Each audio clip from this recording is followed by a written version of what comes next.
Hello everyone, সবাই কেমন আছেন? আপনার কাছে সফলতা কি? পৃথিবীর সবথেকে ধনী মানুষের কাছে সফলতা কি? পৃথিবীর সবথেকে গরিব মানুষের কাছে সফলতা কি? একটা ডক্টরের কাছে সফলতা কি? একটা ইঞ্জিনিয়ারের কাছে সফলতা কি? একটা সাধারণ মানুষের কাছে সফলতা কি? এই প্রশ্নটা করলেই আপনাদের সমাজের বিভিন্ন স্ট্যান্ডার্ড মাথায় আসবে।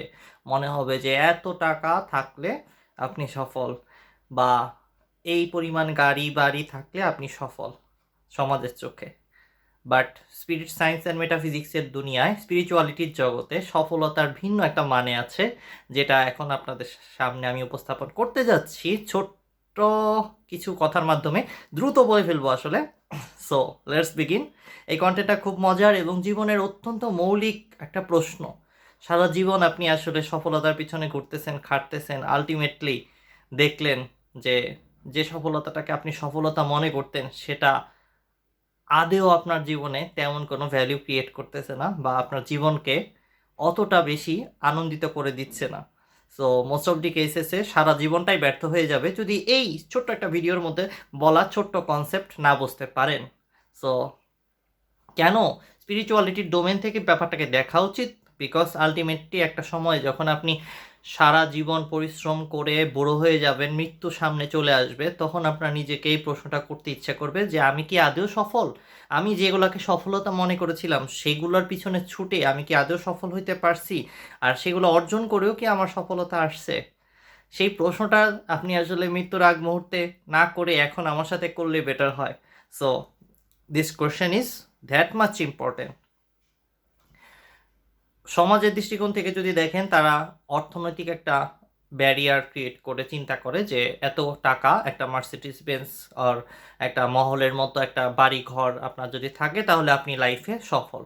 আবার ফ্যামিলিগত দিক থেকে যদি দেখেন, আপনার ছেলে মেয়ে, আপনার ওয়াইফের সাথে যদি আপনার ঝগড়াঝাটি কম হয়, মারামারি কম হয়, আর তারা আসলে আপনার প্রতি অনেক স্যাটিসফাইড, তারা আপনার আচরণে এবং আপনার সাথে থেকে অনেক স্যাটিসফাইড হয়, সেই ক্ষেত্রে তাদের মুখের হাসিটাই আসলে ফ্যামিলির দিক থেকে এবং ফ্রেন্ডস অ্যান্ড ফ্যামিলি অর্থাৎ রিলেশনশিপের ডোমেনে সফলতা। আবার যদি আপনার হেলথ অনেক বছর বয়সেও অনেক ভালো পারফর্ম করে, অনেক বেশি রোগ আপনার না হয়, সেই ক্ষেত্রে আপনি আসলে শারীরিকভাবে অর্থাৎ হেলথ ডোমেনে সফল। যদি আপনি ভালো ক্যারিয়ার রাখতে পারেন, বিভিন্ন জায়গায় মানুষ আপনাকে অনেক উচ্চ সম্মান দিয়ে অনেক বড় পদে রাখে সব সময়, তাহলে আপনি ক্যারিয়ার ডোমেনেও সফলতা অর্জন করতেছেন। আমরা সিম্পলি বলি হেলথ, রিলেশনশিপ, ক্যারিয়ার এবং মানি, এই সামাজিক এবং বাহ্যিক জগতে এই চারটা ডোমেনের সফলতাই আসলে একটা সফল মানুষের বৈশিষ্ট্য। যদি দেখা যায় আপনার হেলথ অনেক খারাপ হয়ে গেছে কিন্তু আপনি অনেক টাকা ইনকাম করেছেন, তাহলে আপনি আসলে মরবেন আইসিইউতে, সেই টাকাগুলো আপনার ওই আপনার আইসিইউ বিল দিতে দিতেই চলে যাবে, ইন্টেনসিভ কেয়ার ইউনিটেই আপনার আসলে ওই টাকাগুলো চলে যাবে, যে টাকাগুলো আপনি সফলতা ভাবতেছিলেন। আবার যদি আপনি একদমই গরিব থাকেন, তাহলে জীবনে যা যা ছোট ছোট আনন্দ উপভোগ করার উপকরণ সেগুলো আপনি নিজের জন্য কিনতে পারবেন না, ভালো একটা জায়গায় খেতে পারবেন না, ভালো একটা জায়গায় ঘুরতে যেতে পারবেন না, সেই ক্ষেত্রে আপনি আসলে অর্থনৈতিকভাবে অসফল হিসেবে গণ্য হবেন। বাট এগুলা কোনোটাই, এই চারটা ডোমেনের কোনোটার মধ্যেই আসলে স্পিরিট সায়েন্স অ্যান্ড মেটাফিজিক্সের ডোমেনে সফলতার যে মেইন সংজ্ঞা সেটা আপনারা পাচ্ছেন না। এই কারণে ভিডিওটা যেন আপনাকে স্পিরিচুয়ালিটির ভাষায় সফলতা কি সেটা বোঝানো সম্ভব হয়। এই চারটা ডোমেন বলেন আর আরও 400 ডোমেন তৈরি করেন আপনি, তাতে কিছু আসে যায় না। স্পিরিচুয়ালিটির ভাষায় সফলতার ডেফিনিশন মাত্র একটা, সেটা হলো উইন দিস মোমেন্ট।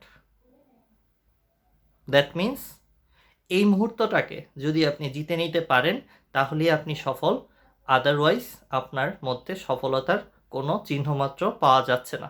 স্পিরিট সায়েন্সের ভাষায় এই মুহূর্তটা বলতে এখন এই মুহূর্তটা আপনি যদি সম্পূর্ণ মনোযোগ সহকারে অন্য কোনো চিন্তা না করে এই আমার কথা চুপচাপ শুনতে পারেন, অনেক কিছু চিন্তা আসবে আমার কথা শুনতে শুনতে, এক জায়গা থেকে আরেক জায়গায় চলে যাচ্ছে, আপনি স্ক্রোল করবেন, আপনি এটা করবেন ওটা করবেন, এতক্ষণে অলরেডি স্ক্রোল করে আমার ভিডিও স্কিপ করে ফেলছে 1 কোটি মানুষ, ঠিক আছে?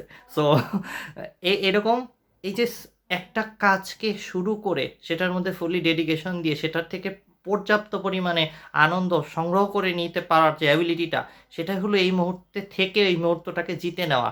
আপনি সাপোজ ওয়াশরুমে গেছেন, এখন আপনার মাথায় নানান চিন্তা আসতেছে, আপনি ওয়াশরুমের স্বাভাবিক কার্যক্রম করতে পারতেছেন না, আপনি একটা এক গ্লাস পানি খাওয়ার জন্য, একটা ফুড নিয়ে খাওয়ার জন্য চেষ্টা করতেছেন, খাওয়ার সময় দেখতেছেন আপনার মাথায় হাজারো চিন্তা আসতেছে এবং হাজারো চিন্তা থেকে আরও হাজার চিন্তা তৈরি হচ্ছে, 1000 চিন্তা থেকে আরও 1,00,000 চিন্তার জন্ম হচ্ছে, সেগুলোকে আপনি থামাতে পারছেন না এবং এই মুহূর্তটাকে সম্পূর্ণ থটলেসভাবে অতীত ভবিষ্যতের কথা চিন্তা বাদ দিয়ে এই মুহূর্তটাকে সম্পূর্ণরূপে যদি এনজয় করতে না পারেন, তার মানে হইল আপনি আপনার লাইফে চঞ্চল, অর্থাৎ আপনার লাইফে এখনো স্টেবিলিটি বা স্থিত প্রজ্ঞা আসে নাই।